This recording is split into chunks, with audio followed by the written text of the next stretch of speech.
तोरा मन दर्पण कहला, तोरा मन दर्पण कहला।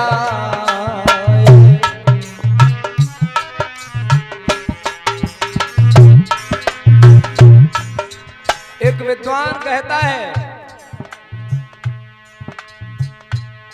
अगर सच्चा दर्पण है, सच्चा ज्ञान है, अगर प्राप्त करने का साधन है तो मन है। मन दर्पण कहलाए, तोरा मन दर्पण कहलाए।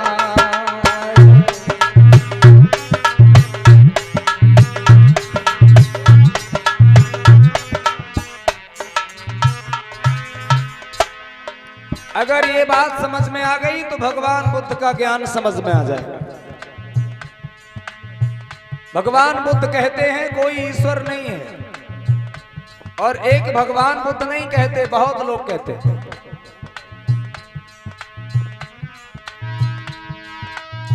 भले बुरे सिगरे पर मन को देखे और दिखाए, तोरा मन दर्पण कहलाए, तोरा मन दर्पण कहलाए।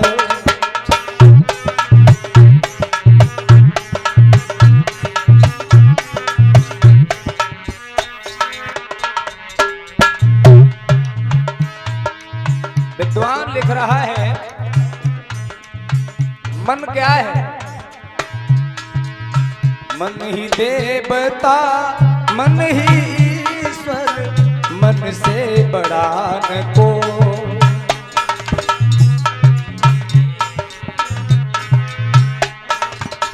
मन उजियारा जब जब फैले, जग उजियारा हो।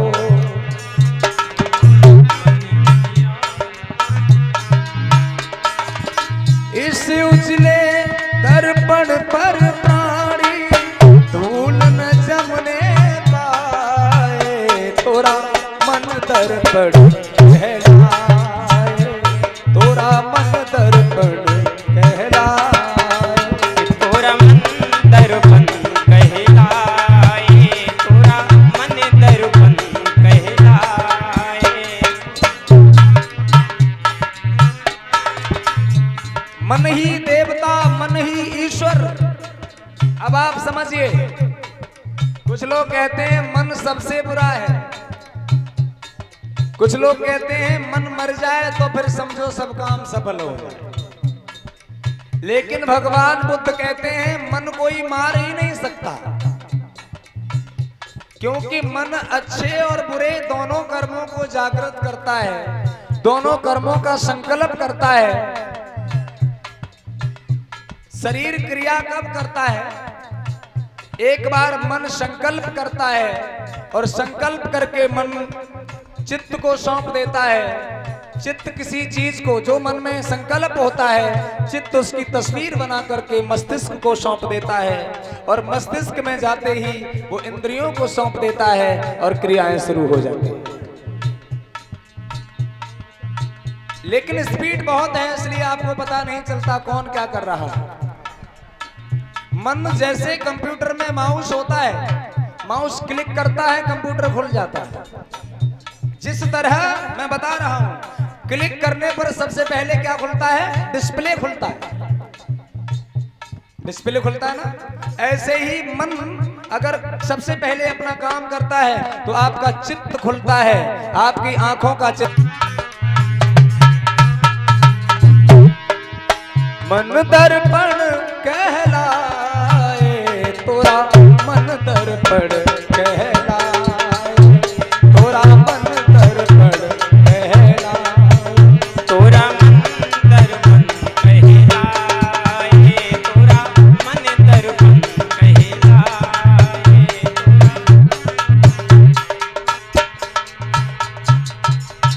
अगर मन नहीं कुछ कर सकता है तो समझ लो कुछ नहीं हो सकता।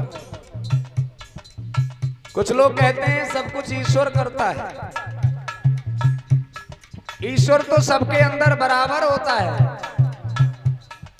एक विद्वान के अंदर भी और एक अज्ञान के अंदर भी। फिर कोई विद्वान जो काम करता है वो अज्ञान क्यों नहीं करता? ईश्वर तो उसके अंदर भी बराबर है। इसलिए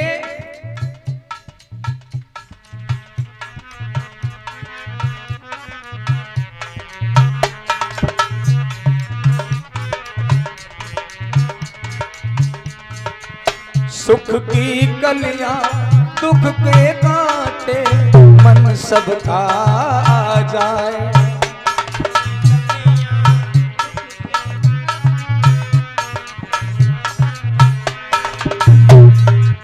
मन से कोई बात छिपे ना, मन के नैन हजार।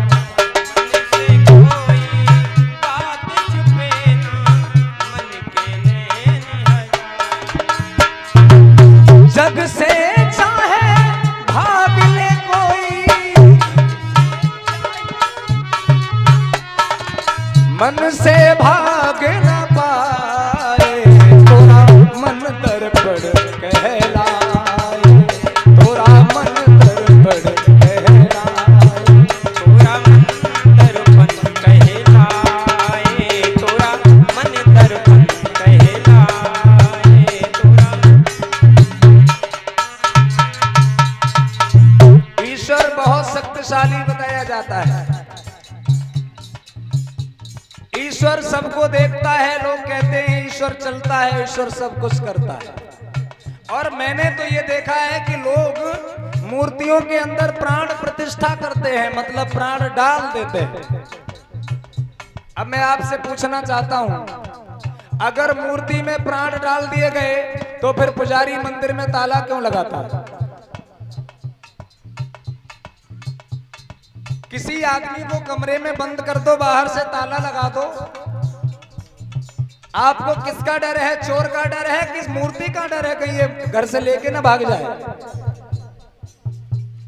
अरे चाबी उसी मूर्ति को दे दो। आप विचार करना, अगर आपका बेटा या बेटी घर में सोता है तो ताला आप लगाते हैं या चाबी वो अंदर ले जाता है?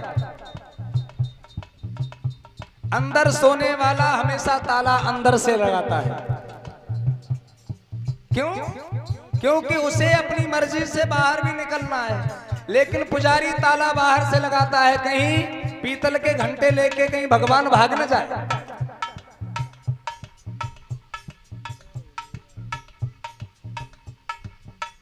आप खुद सोच सकते हैं।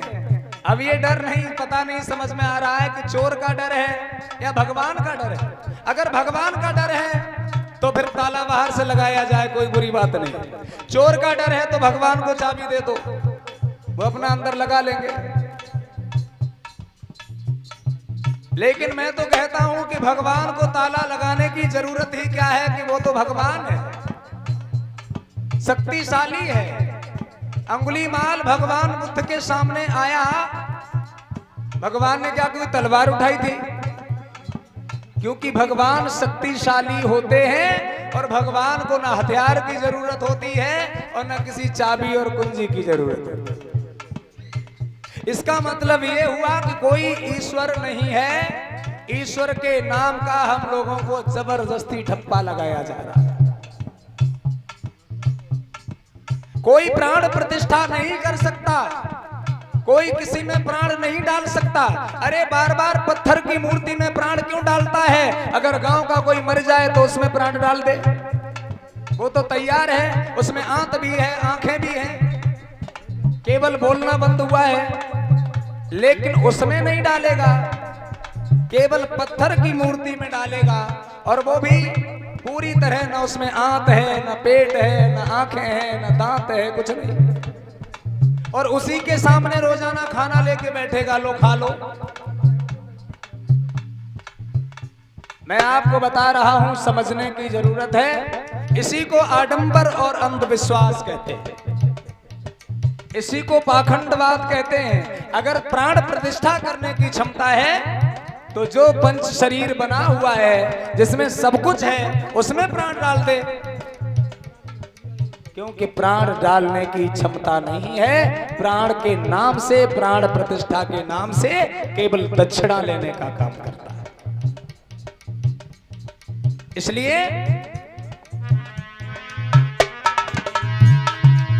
जग से कोई भाग ले चाहे, मन से भाग न पाए। तोरा मन धड़पड़ कहना, तोरा मन धड़पड़ कहना,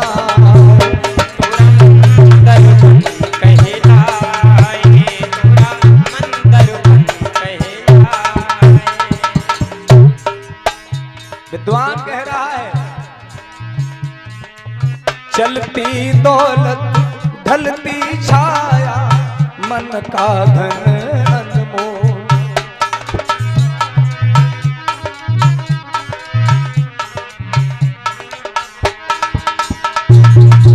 तन के कारण मन के धन को मत माटी में रो।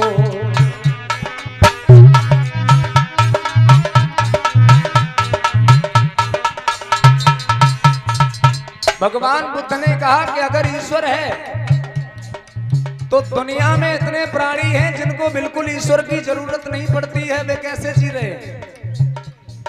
आदमी केवल ईश्वर के पीछे पड़ा है। कुत्ता, बिल्ली, पशु, पक्षी, इन्हें बिल्कुल ईश्वर की जरूरत नहीं है।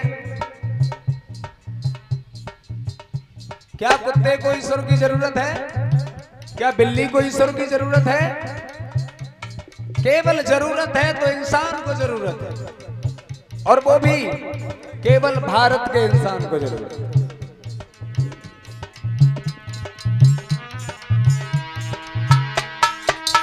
मन की कदर भुलाने